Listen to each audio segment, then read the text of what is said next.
Hi welcome to new Tamil vlogs channel. இன்றைக்கி நம்ம ஒரு சூப்பர் அண்ட் சுவையான தக்காளி வெங்காய சட்னி எப்படி செய்கிறது தான் பார்க்க போகிறோம். ரொம்ப சிம்பிளாக. இதுக்கு 2 தக்காளி 2 வெங்காயம் எடுத்திருக்கோம். ரெண்டும் சேம் சைஸ். தக்காளி என்ன சைஸோ அதே சைஸ் வெங்காயம் எடுத்திருக்கோம். அப்புறம் 2 பல் பூண்டு, 2 பச்சை மிளகா, ஒரு காஞ்ச மிளகா, அப்புறம் கொஞ்சம் இஞ்சி. இதுக்கு தேவையான இன்க்ரீடியன்ஸே இவ்வளோ தான். இது நம்ம ராவா அரைச்சி எடுத்துக்க போகிறோம். இந்த மிக்ஸி ஜாரில் போட்டு அரைச்சி எடுத்துக்கலாம். இங்கே பாருங்கள், எந்த சைஸ் தக்காளி எடுக்கிறீங்களோ அதே சைஸ் வெங்காயம் எடுத்துக்கோங்க. உங்களுக்கு குவான்டிட்டி அதிகமாக வேணும்னா இதை விட அதிகமாக கூட எடுத்துக்கலாம். பச்சை மிளகா 2, இது ரெண்டுமே காரமாக இருக்கும். அதனால தான் 2 பச்சை மிளகா, ஒரு காஞ்ச மிளகா எடுத்திருக்கேன். இப்போ பாருங்கள், சூப்பராக அரைச்சாச்சு. இது ஃபைன் பேஸ்ட்டாக அரைச்சி எடுத்துக்கோங்க. இது டொமேட்டோ சாஸ் நம்ம பச்சையாக எடுத்துருக்கிறதுனால டொமேட்டோ சாஸ் சாப்பிட்ற மாதிரி இருக்கும். ரொம்ப சூப்பராக இருக்கும். இது இட்லி, தோசை, சப்பாத்தி, பூரி எதுக்கு இல்லை ப்ரெட்டில் கூட நம்ம இது தொட்டு சாப்பிட்டுக்கலாம் ஜாமுக்கு பதிலாக. ரொம்ப சூப்பராக இருக்கும். இது ரொம்ப இன்ஸ்டண்ட்டாக சீக்கிரமாக செஞ்சு முடிச்சிடலாம். நம்ம எங்கேயாச்சும் வெளியே போகிறோம், அவசரம் அப்படின்னா எதுவுமே தேவையில்லை. ராவா நம்ம பச்சையாக செய்யும்போது நம்ம வறுத்து இல்லை வதக்கி தான் தக்காளி வெங்காயத்தில் வதக்கி செஞ்சுருப்போம் இதுக்கு முன்னாடி.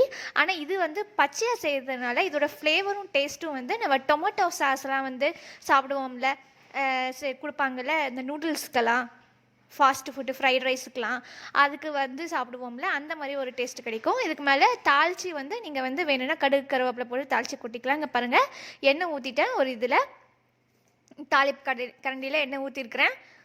கடுகு, உளுந்து பருப்பு எல்லாமே இதுலேயே இருக்குது. எண்ணெய் சூடாததுக்கப்புறம் இதை போட்டுடலாம். கடுகு வெடித்ததுக்கப்புறம் கருவேப்பிலை போட்டுடலாம். பாருங்கள், எண்ணெய் லைட்டாக சூடாகிட்டு இருக்குது. இப்போ இதிலே கடுகு, உளுந்து, அதுக்கப்புறம் கடலப்பருப்பு, இது 3 சேர்த்து போட்டுக்கலாம். அது வெடித்ததுக்கப்புறம் கருவேப்பிலை போட்டுக்கலாம். பாருங்கள், எண்ணெய் நல்லா பொரிஞ்சிருச்சு. கடுகு நல்லா வெடிக்க ஆரம்பிக்குது. நல்லா வெடிக்கட்டும். வெடித்ததுக்கப்புறம் கருவேப்பிலை போட்டுக்கலாம். கொஞ்சம் தள்ளி நின்று போட்டுக்கலாம். பாருங்கள், நல்லா வெடிச்சிருச்சு. ஆஃப் பண்ணிவிட்டு இதை கருவேப்பிலை போட்டுக்கலாம். இப்போ இதை எடுத்து அந்த சட்னியில் கொட்டிட வேண்டியது தான். நீங்கள் வேணும்னா தாளிச்சிக்கலாம், இல்லைன்னா நீங்கள் அப்படியே கூட சர்வ் பண்ணிக்கலாம். இது இட்லிக்கும் சூப்பராக இருக்கும், தோசைக்கும் சூப்பராக இருக்கும், சப்பாத்திக்கும் செம்மையாக இருக்கும்.